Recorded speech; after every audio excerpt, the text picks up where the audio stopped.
Delighted to be here and to start off this evening with a very warm welcome and just to say a few words of welcome.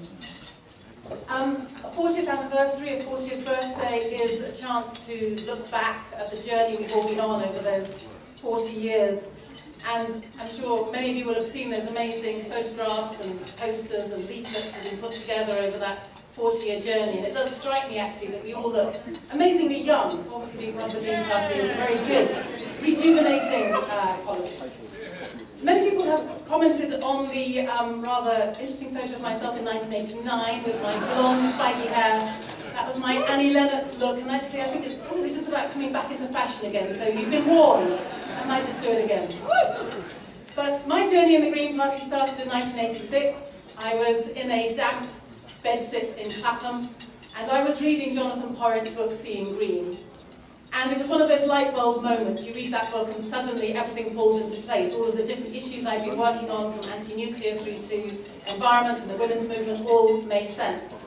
And I finished the book and I noticed on the back it said that the Green Party office was in the Clapham High Road. And here I was in a bedsit in Clapham. It seemed to be absolutely Providence.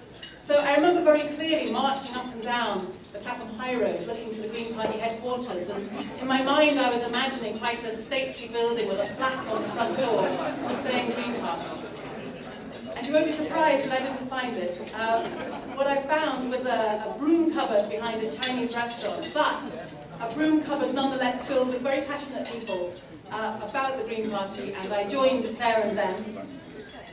And then my next step in that journey, I guess, came, as Rig alluded to, when the post of press officer was advertised for the party in 1987.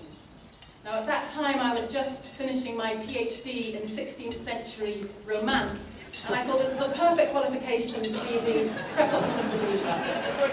And if I had longer, there could be a whole digression about romance and the Green Party, but you'll be very glad I'm not going to go down that road just yet. Not without a few more glasses of wine anyway.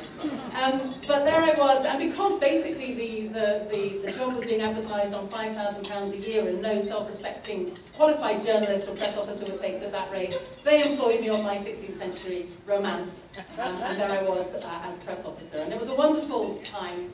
And I just want to share one little anecdote with you. I could be here all night, but you'll be glad I'm not. But the little anecdote I was going to share was that as the newly appointed press officer, the thing I really wanted to do was to get somebody on to question time. And now we're quite used to Green Party people popping up on any questions or question time. It's not such a big deal. But at the time, I was thinking back, it was almost as if it would have been the Green Party taking part in the kind of the leadership debates of the main party leaders that we had in the last general election. It felt that big a step to get somebody onto question time. And so I pestered and pestered and pestered.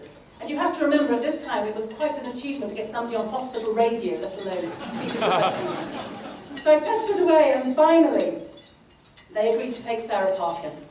And that was a very wise decision, and we were all so excited about this. And we all stayed late in the office and put the TV on, and there must have been about a dozen of us clustered around the television. And Sarah did absolutely brilliantly, as we knew she would. And we were still clapping her to the rafters at the end of the programme when the door burst open and she shot in.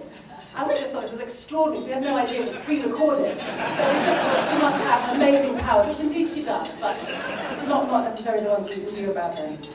There'll be many more stories tonight about the last 40 years and hopefully about the next few years where we need to do even more to get our incredibly urgent message across. But in that journey, we all need good friends. And I want to end what I'm saying now by talking about a very good friend to the Green Party, which has been the Ecology Building Society. First of all, I think we all want to thank the Ecology Building Society, who are sponsoring this meal tonight, this evening tonight, so maybe we can give them a big hand to say thank you for that.